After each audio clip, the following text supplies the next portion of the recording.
Hey everyone, in this video I want to talk about occupying and understanding where your strong suit is in your skill set and industry. Now that might seem complicated, but essentially what it means is knowing what you're good at and what you're not, and only doing what you're good at. And it seems obvious, but so many people don't do it. Let me give you an example. So let's take the music industry.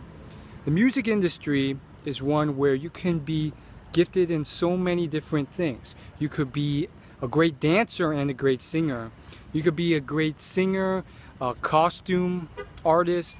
You could have these big shows. You can sing well, but you can also rap, or you could also play instruments. You could be a musical prodigy on the guitar, and the list goes on. You could be a great composer. But what we find nowadays is even within the music industry, there's a level of specialization and not moving too far beyond that.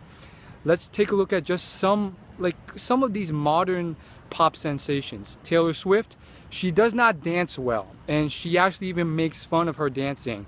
If you see her song Shake It Off, she's literally making fun of how bad she is at dancing. But what she's great at is composing music, writing it and creating it, and singing. And she performs that all very well. And because of that, she's able to occupy that space and not go outside of it. She didn't try and become a great dancer as well. She let her production team handle how to solve it since she can't really dance.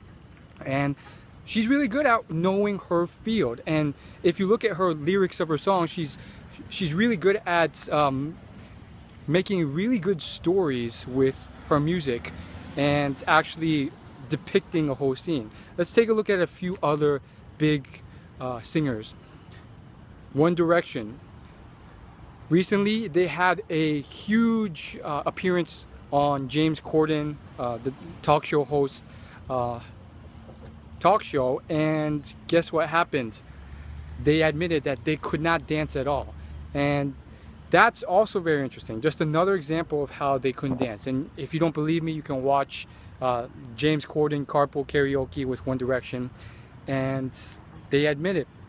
And there's all sorts of other examples. The point is, even within the music industry, people know where they're good at. Some people rap, but they can't sing, like Eminem, and he's made that very, very clear.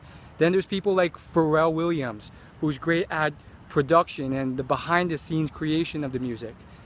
But he's not the best singer in the world. He can't do very sophisticated vibrato or those really long runs. Christina Aguilera, she's really good at that too.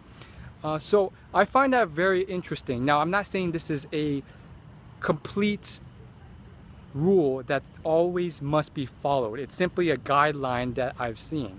Because at the same time, Christina, she has kind of moved towards very pop, simplistic music that doesn't require a lot of runs or crazy stuff lately, because I'm guessing she notices that's what the public buys. But let's move into a different industry just to show you how this is. Warren Buffett. Warren Buffett is one of the most successful businessmen in history, and one of his favorite sayings is that he knows his circle of competence and he stays within it. And what this means is he's not a master of all businesses. Although he invests in a lot of businesses, he's very clear and he's very humble in saying, I don't understand this business and I don't know how this works. So tech businesses like Microsoft, he will clearly stay away from. And he said numerous times he loves very simple businesses because there's much less factors involved and it's much easier for him to understand. Businesses with one product like Coca-Cola, or the railroads, or insurance. Boring but simple products like See's Candy. And he's made his money buying companies like that. Heinz Ketchup is another one, as is Dairy Queen, and then another one recently was Burger King. So you can kind of see, even him, he stays in his comfort zone, and he's a billionaire. And I think what kind of dilutes this image, or not this image, but this idea is that you have shows like Shark Tank where you have like mostly millionaires come on, and they will invest in any business under the sun, it seems, whether it's like a tech business or something like they haven't really dabbled in. And that kind of like, that's a different type of investing. And Warren Buffett has even said, there's a type of investing I know, and there's a type of investing I don't know. And he said this in a Fortune Women's Empowerment conference, and I found the video on YouTube. He was giving like a speech, and he pretty much said, I'm good at my type of investing, but I am no good, and there's probably tens of thousands of people better at me at venture capital investing. So even within business, he knows what he's good at and what he isn't. Compare this to the average person. They'll take the top level domains, and they'll say, I'm going to be a business CEO king, I'm going to be a music CEO, music expert as well, and I'm going to be a basketball player and a rapper. And of course, guess what happens? They're not good at any of these. So I just find that very interesting. I was watching an interview with Mark Cuban on James Corden, and he said that Mark Cuban, he owns a basketball team, and he says that all his retired basketball players come up to him and say, I'm going to be the next rapper, I want to be the next big musician. And I think it's very funny because these basketball players, they're so good at basketball, and yet they still have a level of maybe overconfidence and bias towards how good they are at other things. And it's very tough to define that circle of competence, and it really requires humbleness and sometimes setting up systems to avoid flattery or ego gratification.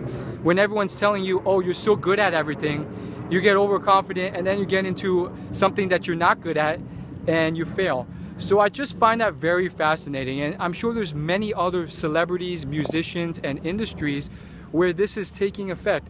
Leave a comment below with an example that I haven't thought of, where even within that industry, they have burrowed down and found their niche in it, whether it's in the music industry, and some people, they're really good at creating EDM music, but they won't do any singing or anything else. What is that for you? And what's an example that I haven't mentioned? Maybe it's in the real estate industry, maybe it's in the sports industry, or maybe it's in the computer programming industry.